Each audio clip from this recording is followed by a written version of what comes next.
Hey, folks, welcome to Affiliate Nerd Out. I am your nerderator, Dustin House, spreading that good word about affiliate marketing.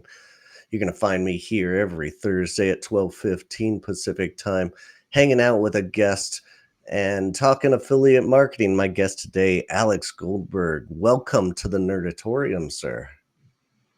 Good to be here. Thanks for having me, Dustin. How's Awesome. everything going? Oh, it's coming along. I'm excited to hang out with you, and it's always great to have online entrepreneurs and affiliates that are on the other side of the equation to me, and get their perspectives. So I'm so glad you could join us today, man. Yeah, I've been a fan for a good amount of time. Been following your journey, so awesome to be here. Happy to share some insights and a little bit more about my journey. Awesome. That's great to hear. If you'd like to be in Alex's seat, go to dustinhouse.com/nerd. Put in a application to what you want to nerd out about, and without further ado here, Alex, who are you? Yeah, for the uninitiated, if you haven't met me before, I'm Alex. I'm based in Southern California. I am a growth marketer by trade and currently an entrepreneur. I launched and scaled a portfolio of affiliate sites in the health and wellness niche and sold that earlier this year. And I just launched a course on paid media arbitrage, which we're here to talk about today. You can find that at paidmediaaffiliates.com. And just a digital entrepreneur who loves to build and grow things online for the most part, and have cut my teeth in the affiliate world for the last almost 10 years. So it's a bit Fantastic. about me. Awesome. Let's so you like to call yourself an online entrepreneur. What are you doing out there, and who are you serving ideally? Yeah, I've built different businesses online and worked as an employee or a consultant in many startups. But I'd say the through line between all of them is really helping small business owners. So helping other people like me, other entrepreneurs, Mhm. as basic as that sounds. So, in my work as an affiliate and running my company, I was primarily helping both consumers out there who are reading my content and helping and understanding what to buy and making smarter purchase decisions, but also helping the brands themselves, who I consider to be either marketers or entrepreneurs. Sometimes you work with a founder, sometimes you work with a head of growth who's more of an employee, but regardless, these are entrepreneurial types who are looking to grow the business. And so, for the most part, everything that I do, um, it helps other companies grow and helps other entrepreneurs scale. So I like to think that that's more or less who I serve is other entrepreneurs, other online digital media savvy folks. Okay, gotcha. Are there any particular niches, verticals? You mentioned being in the health and wellness space, but have you branched out beyond that? Yeah, it was very well broadly defined for us in health and wellness. So health and wellness could be things that you might think of in terms of supplements and RX telemedicine. Those are maybe the obvious ones, but more than that, maybe the health of your family, the health of your pet, the health of your relationship, your mental health. All things are actually sort of tied to health. And so in our portfolio of sites, we expanded beyond just the core of health and wellness into things like dog food and Hmm. financial wellness and other categories that we just opportunistically found ourselves in, but didn't necessarily target from the onset. Mm-hmm. Okay, gotcha. And our topic of the day is going to be paid media arbitrage. And I think a great starting point is helping the audience figure out what that is exactly. Can you give us a good definition of what paid media arbitrage is? It's a bit of a mouthful. I'll admit the word arbitrage is complicated, but essentially, the way I think about it is you are looking to spend some money on traffic or media, so you're buying traffic, and you want to make more money. You want to profit from that traffic more than you've spent. So looking to make more money in commissions or affiliate income than you spent on the ads themselves. Hmm. And typically you can do that on Google, or I've done that on Google, on Meta properties, Facebook, Instagram. You can do it on TikTok. You can do it on pretty much anywhere that will sell you traffic. But the leading platforms to start with, I'd say, are search and paid social. Great. And for these campaigns that you're doing, I have found that the partners that I work with in this space that are doing this arbitrage are traditionally asking for a CPA rather than a rev share, or possibly a CPL, and earning leads rather than doing a rev share. Do you find that to be a standard in your industry? Yeah, it really depends. Every partner has a different goal, different priorities. But generally speaking, the most common incentive structure would be a CPA because the brand wants to know exactly how much they're paying per customer. They don't necessarily care, or they care less about how you're getting that customer. Okay. But it fits well into their overall funnel math to understand, hey, Alex or XYZ publisher, XYZ affiliate can drive this kind of performance at this cost. And usually where the bottom line is the cost per customer. But I've done deals that are cost per click, even just ad spend plus. So regardless of performance, just a percentage on top of the ad spend. Okay. Um, there are deals I've structured deals that are cost per lead. Really, runs the gamut. It's kind of depends on the nature of your partner's goals and priorities at the time. I see. Okay. And the partners that I've worked with in the past like to keep their secrets close to the vest for the most part. I would say it is hard to from a brand perspective if we're getting a really high conversion rate, or we're getting a lot of traffic and sales coming through. It's our job as the affiliate to investigate, like, hey, how are you doing this? But I've got to ask it in the right way without being rude about it. Now, when you get that question, how do you let the brand know about how exactly you're doing things without, giving away too many secrets? Sure. I mean, I've been on many podcasts. I'm on this one. I'm a pretty open book. I believe that the secrets aren't that secret, and that Okay. it's not so much the intelligence. It's much more about the doing the work, and keeping your eyes on the ball, sort of thing. And so, yeah, for me, I don't think there's too many trade secrets. I'm happy to share everything I know.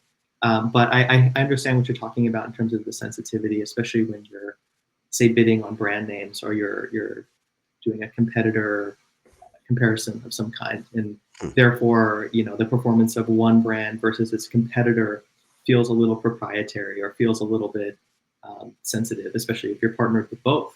And you need to manage those relationships, even though on your landing page or on your website, you're preferencing one over the other. And, basically, uh, it's a zero sum game at that point for your partners. And so, in making sure that each aren't, you're not stepping on the toes of one versus the other, I think can be a tricky one to balance. Hmm. Um, at the end of the day, everyone is aligned through economics. So everybody wants performance.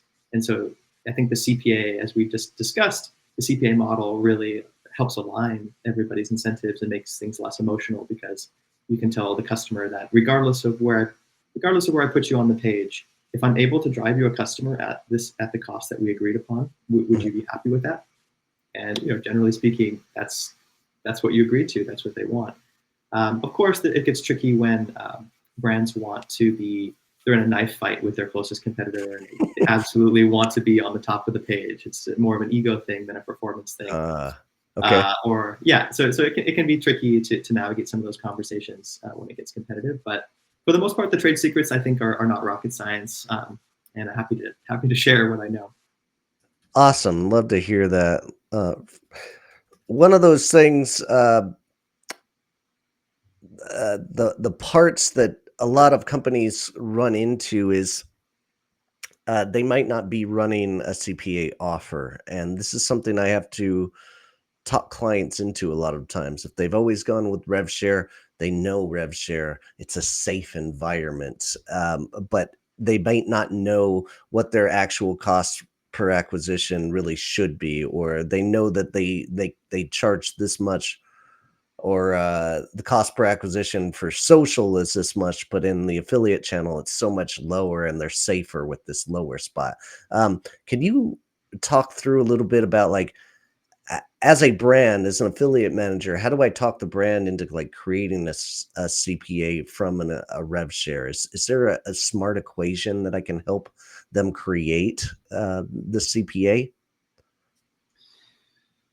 Well, in my mind, as an affiliate, they're sort of the same.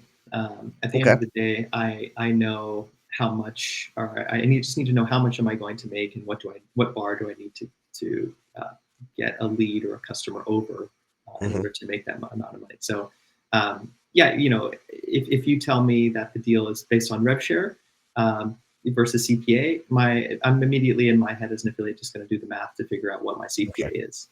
So it's sort of like they're synonymous in my mind. And I'd say, if, in terms of your conversations with the brands, if they've in their mind framed it as a rev share, you can quickly back it into a CPA because you understand what percentage of the revenue you're going to give up each time, and you understand what the average deal size is. Therefore, you know what the average CPA is. It's just quite simple math there. Um, the percentage that you're willing to share times the average deal size, the average Sure. order value is the average CPA.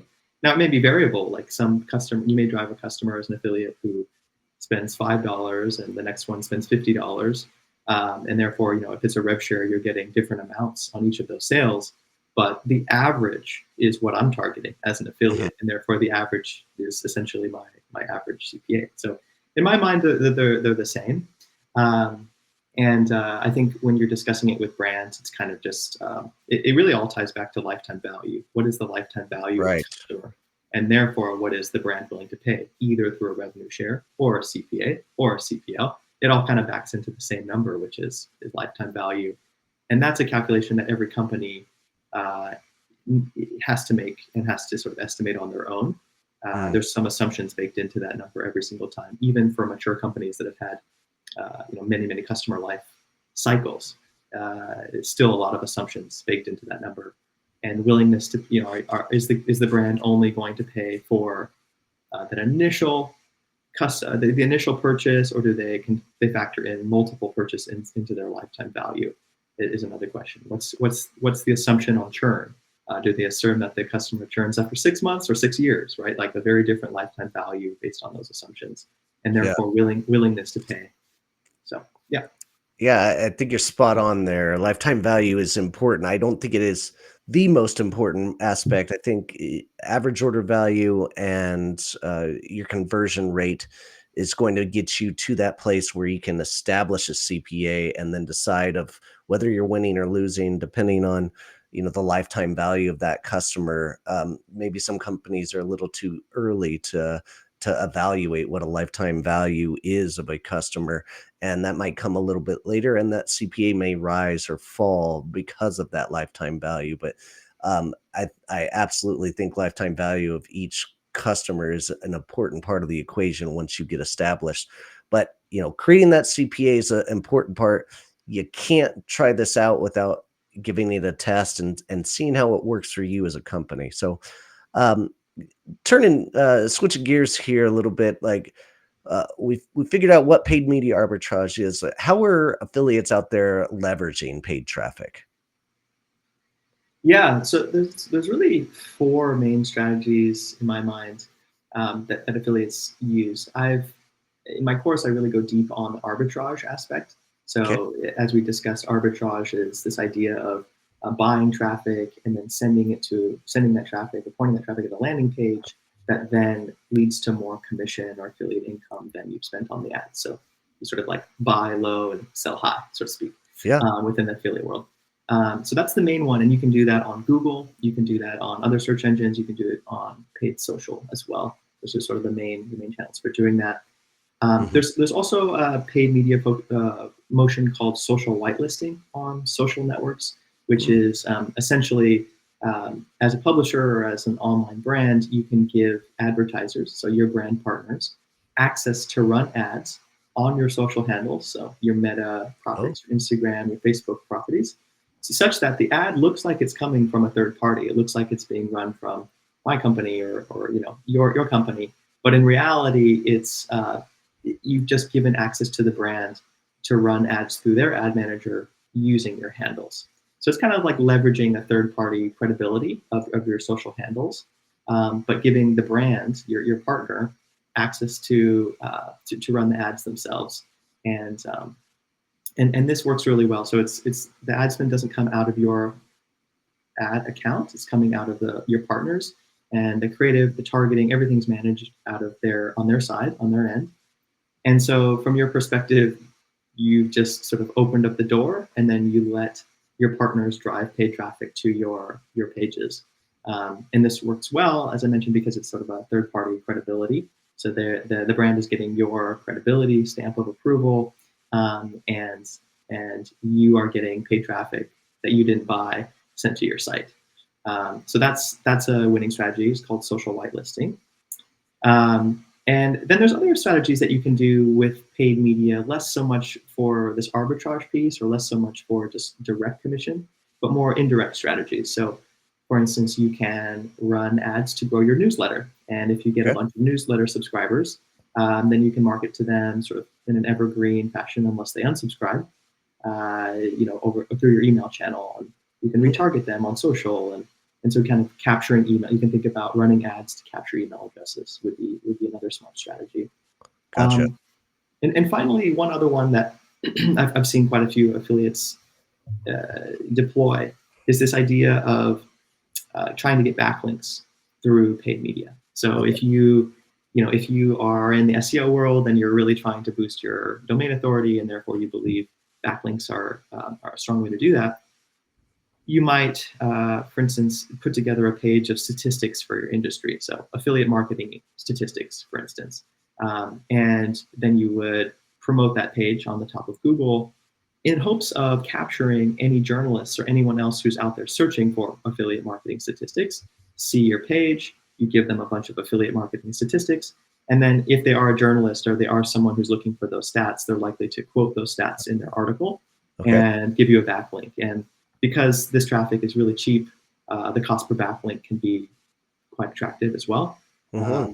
And so this is just another strategy that I've seen work well if you're looking to boost organic rankings um, on the SEO side. But it's a little bit less direct than the arbitrage strategy that I discuss more in my course. Yeah, awesome. So the basic concept of you're spending $1 to try to make two essentially in affiliate commissions with this type of strategy. And I feel like that is harder than ever in today's time. But maybe it's easier than ever in your opinion. Like going through your course and knowing what you know, I know right now affiliates out there in the SEO world are just absolutely getting hammered. And right now seems like the right time to be jumping into paid, and a lot of big players are doing so. So in your opinion, why is now the right time to be getting into the paid social or paid media realm? Yeah, well, you hit the nail on the head. I think there's been a lot of carnage, a lot of decimation in the market through organic algorithm updates, and the onslaught continues. And so, from that perspective, what are publishers' options to grow and to scale? Well, their owned audience is a small one, right? So continue to invest in your owned audience such that you don't necessarily need Google to market to your audience and continue to engage. But the other way is if you can't beat them, join them is another strategy. And so, kind of aligning your incentives with these platforms long term, the best way to do that would be to become a customer of these platforms, because the profit motive is not just there for you; it's also there for the Googles and the Facebooks of the world. And so, if you buy the traffic on their platform, rather than just rely on their charity of organic algorithms, Hmm. you're likely to and figure out how to do that profitably. Then that's a more future-proof strategy than trying to hack the next platform's organic algorithm. The other reason I argue that it's a good strategy is that it's honestly a lot easier to manage than building and engage in keeping an audience engaged. So in order to build an email list, in order to build a social following, you probably have to email people a lot, and you probably have to create a lot of posts. And you have that viral moment, but then it crashes and burns, and you got to find your next viral moment, right? That's just a lot of work. And if you really love creating content for your audience, then maybe it doesn't feel like work, and you should go continue to do that. But for others out there in the market, that's actually a lot harder to do than say, I don't know, spin up a landing page, spin up an ad campaign, and get a couple of partners on board. So I actually think that running paid media campaigns is in some ways a lot easier, a lot simpler. Depends on Hmm. your orientation, depends on your skill set, what you like to do, etc. It's a lot easier in many ways in 2024 than trying to compete with the hordes of people who are trying to, build an organic audience in your niche. Okay. So yeah, I think that like the changes in the digital landscape as it pertains to organic search is a huge impetus for to look for new strategies. The question is which strategy makes sense for you. Do you want to double down on your owned audience and build email lists, build the social following? Yeah, by all means, I think that's the smart way to future proof your business long term. But another way, and arguably an easier way, would be to to essentially buy your way to the top and figure out a way to arbitrage the paid traffic as well. Okay, great. And how do you decipher whether a piece of content is good enough to be buying traffic to? Like, I've got a lot of listicles of products that I believe in or have built content around and certain categories in the affiliate marketing realm and running businesses. How do I know if that's going to be a winner up and I can make a profit or not? Yeah.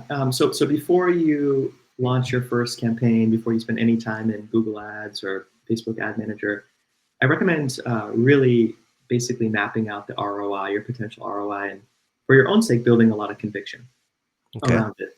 So, if let's just say you're already ranking well for certain keywords, and you understand what the throughput of those keywords are. So when somebody searches for these keywords organically, they find your site, they click through at a certain rate, they convert at a certain rate, you get paid a certain amount, right? So you already know what your estimated earnings per click is Okay. organically. You can calculate that. Okay. And that's just simple math. It's at what rate do they click on your affiliate links? At what rate do they convert? And again, like what is your commission payout for that? So Cool. that's what you expect to get through organic, right? Now you could take that exact same keyword and start bidding on it from a paid perspective, and you already know without any guesswork whatsoever exactly what your expected earnings per click are. The only question now is what is it going to cost to get that click to your landing page, and so you can use the Google Keyword Planner and you can see what the average cost per click is for that keyword, and if it's less than what you expect to make, I don't know, it's worth the test. You mentioned how do you know? Your question was how do you know if a piece of content is good enough to bid on or to like drive paid traffic to? I would look at it more through the lens of keywords. So does the math work out well on the keyword perspective, and then which content should you be creating or which content should you be augmenting Ah, to even better match the demand for that keyword? Because at yes. the end of the day, what you're buying is traffic on a keyword. You're not buying traffic to a particular landing page. You can always change the landing page, but the thing that stays static, the thing that you're really trying to evaluate is this worth it or not, is should I be bidding on this keyword at all? Hmm. Um, what is the intent behind the keyword? Is it high enough? And there's also the economics of buying that keyword, um, you know, good enough to actually be worth my Yes. time to go and buy. So Yeah. that's the math there. It's very simple. It's like it's the cost per click or estimated cost per click, average cost per click. Is it less than the estimated or expected earnings per click? And definitely want that to pencil out on paper before you spend your first ad dollar. And even when it pencils out on paper, you generally want enough margin to allow for some error as well. Yeah, that's really smart, and recognizing whether it's a transactional piece of or a keyword rather than an informational is also like a part of that equation that you should be looking into. And I love using SEMrush for purposes of that, Ahrefs for others that like it out there. But great tips on that. Another question here: does this kind of strategy work for all verticals and niches? You got a great question. So, obviously, the more competitive the keyword is, the more advertisers are showing up to the auction, and driving up the cost per click. And so, in some cases, it can be prohibitively the cost per ads, the cost per traffic can be prohibitively high. An example of this would be like best VPN. If you look at if you Google best VPNs, it's the most competitive query of all Sure. time. It's just like there's so much money to be made. There's so much margin in there, in that product set, in that category, in that niche, that um, it accommodates a really large number of advertisers. There's enough margin such that the bidding on the keyword can be driven up to such a rate that the math still works out. And so Yeah. if you look at that, you look at the results for best VPN, you'll see dozens of advertisers. I mean, truly does. So if it can work in that realm, like if it can work in a realm with really high competition, all that requires is really high margin. Now, Okay. you can think about the sliding scale the opposite way, which is to say, okay, well, maybe there's like no competition, and that's great because then therefore the cost per click is going to be extremely low. Like it's going to be so cheap to drive traffic to my landing page and then to my partners. But what does the payout look like? Well, if the payout's really low, my expected payout's really low, then maybe that doesn't quite work. So we can run through some examples. Like, does this work for every niche? No, it does not work for every niche, but it works for most niches where with the highest margin product in that niche. So, as an example, if we can run through some together. Like, if you're thinking about socks, well, there's a lot of online socks brands. There's probably not that many people bidding on the term best socks or something like that. Best socks online, coolest socks online, whatever. Probably like low competition, relatively cheap traffic. But two things are wrong with that, in my opinion. One, what's the payout on the other side? Probably pretty low, like Yeah. probably penny, like really, really a low payout would be my guess. And two, do people even search and do they need help shopping for socks? Are you in a position to actually help them make that decision better than like the website itself, like the brand's website themselves? Not really. I would say the problem with this niche is that it's not a considered purchase. So you want to make sure that it can work for every niche as long as it's a considered purchase. There's enough margin, or such that there's enough margin to offset the competition. So either really low competition and somewhat low margin, or high margin and some competition. But the balance thereof, that just the math has to work out there. The other thing I'll say is that there has to be enough conversions within 1 month. There has to be enough sales volume to make this work. So, like pool tables is an example. Hmm. Very high margin, right? Extremely high margin. Is it a considered purchase? Yes. People definitely need information on the pool table before they're buying it. They're not dropping 5K on this piece of furniture in their house without evaluating it deeply. The problem, are there a lot of people buying pool tables online? Yeah. Probably not. Probably there's not enough volume. You probably cannot drive enough conversion volume to make this worth it, algorithmically with Google's bidding algorithm.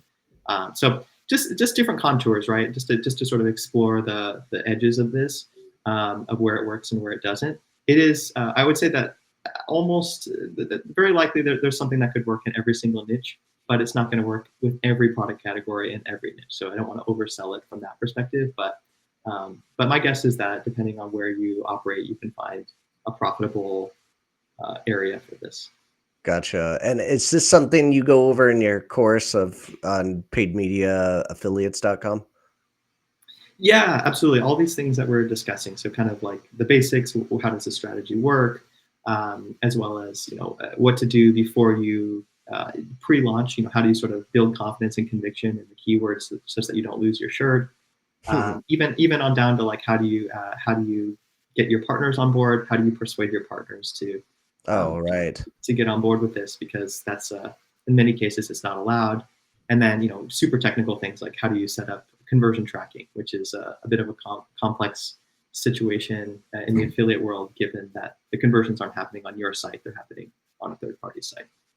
That's a great point, and that was actually my next question of how do you convince brands to sign off on this? Because I have clients that I've worked for that are just not interested in working with uh, paid media influencers or paid media buyers at all, and it has been an upward battle. But I know the volume potential in these partners. How do I convince those brands to jump into this kind of campaign and let paid media buyers do their thing? For sure. Well, I think at a high level, you can try and convince brands that affiliates are essentially just hired hands with very rigid incentives. So, Hmm. would you want the world's best marketers in the world working on your marketing team? Yeah, of course you would. Okay, Great. but do you want to pay them a full salary every year to do that? No, you don't. Okay, well, what's a middle ground?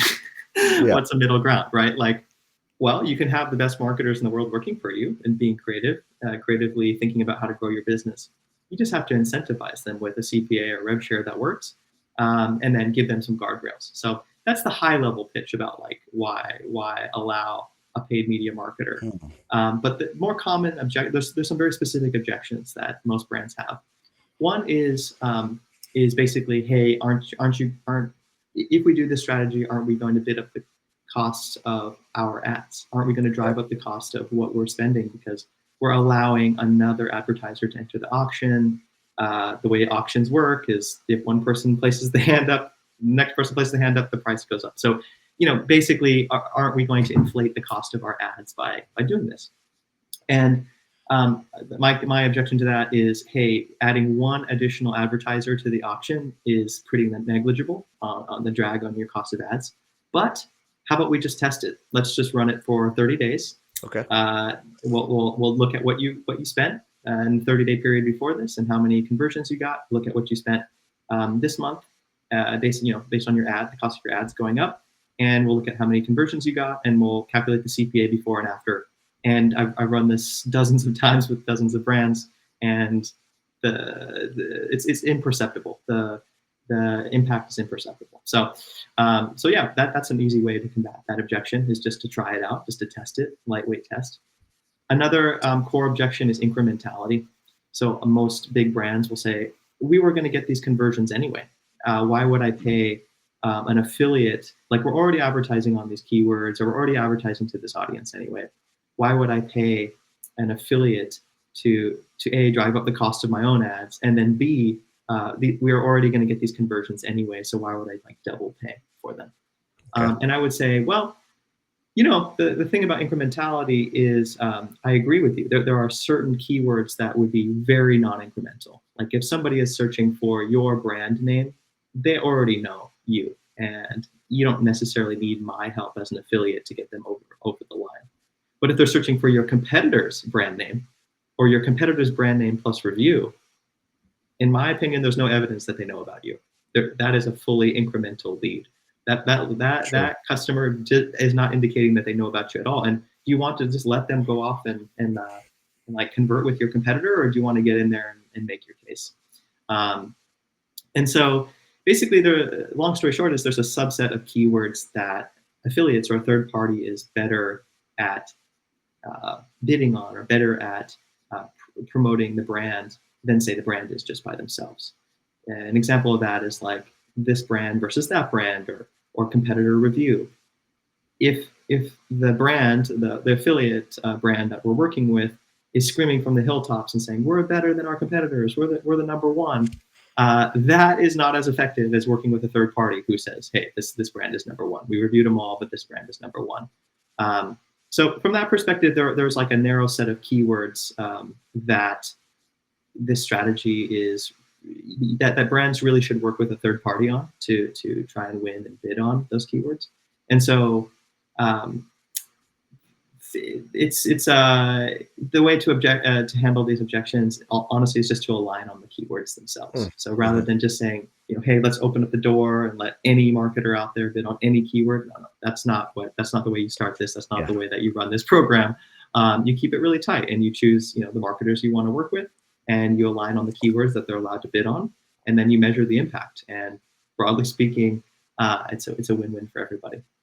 Yes, love those sentiments. One thing I will add here is a really good positive point for the paid media buyers is, would you rather uh, do you want more real estate on Google leading towards your brand instead of your competitors? I think that is a huge selling point that I have used to help brands like see the light in allowing this kind of traffic and allowing these kinds of partners into the program. And if there's four advertisements up on the top of Google and two of them are coming to you rather than just one of them, you're doubling your chances at that end user coming to your website. I think it's just a smarter way to look at things. So, There's kind of piling onto this, what I'll call FOMO, or fear of missing out. Yeah. Another great argument is to say, hey, this is working really well for your competitors. Full Ha. stop. If it's working Beautiful. well for your competitors, most brands want to give it a shot themselves. Beautiful. All right.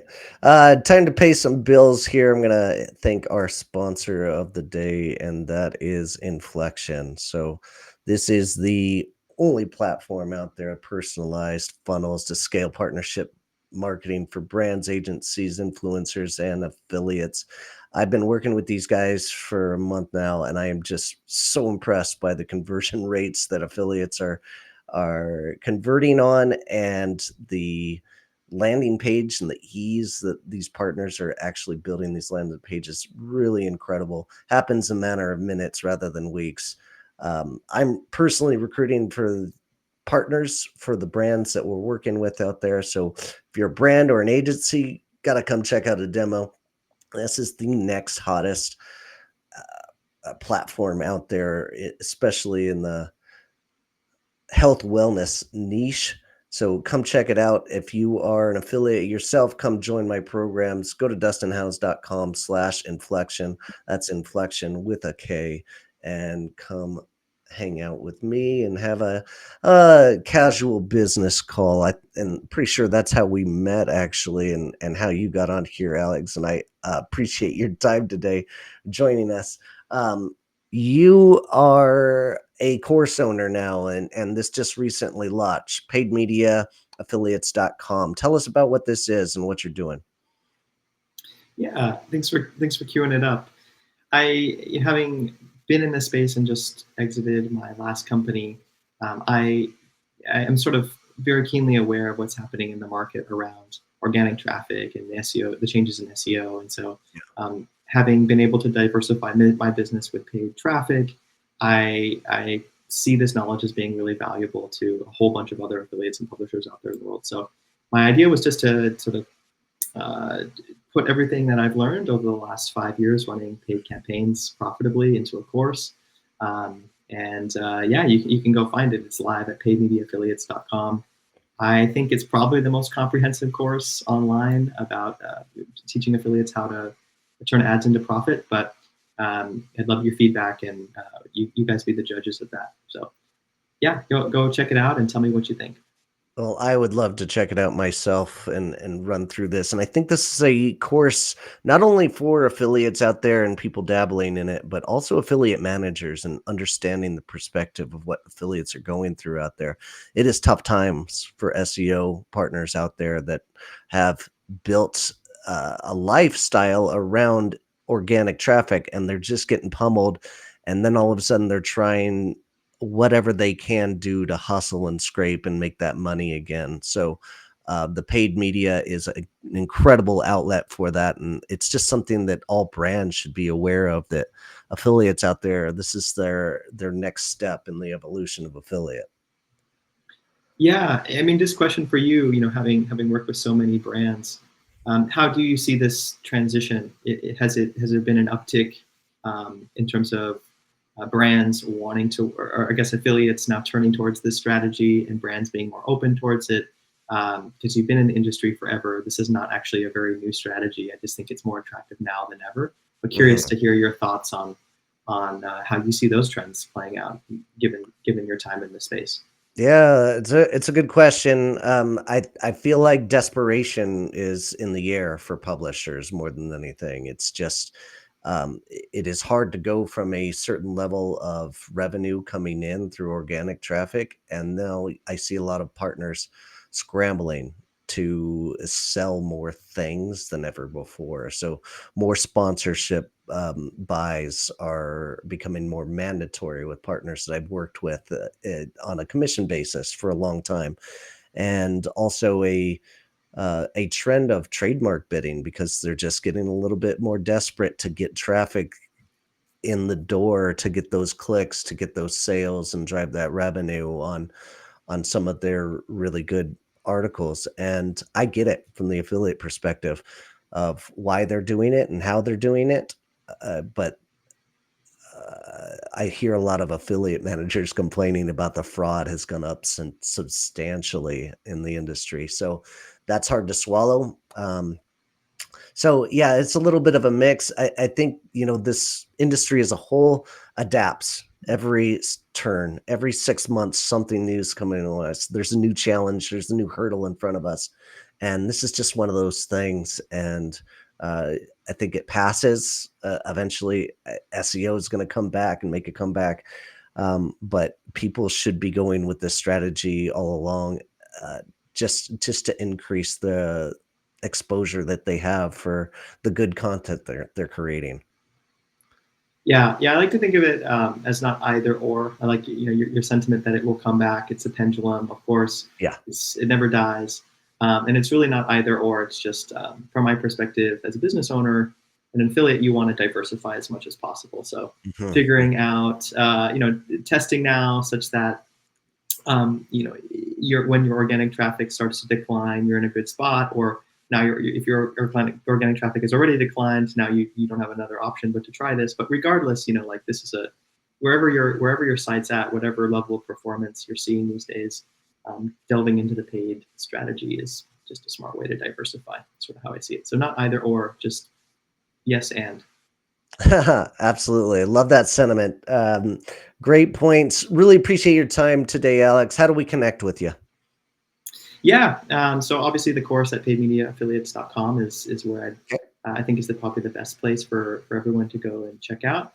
You can email me at contact@paidmediaaffiliates.com and give questions about how this strategy might work in your niche, or I think your call out of how account managers and publisher development managers can use this course as well is really smart. So if you have questions about the course, feel free to email me there.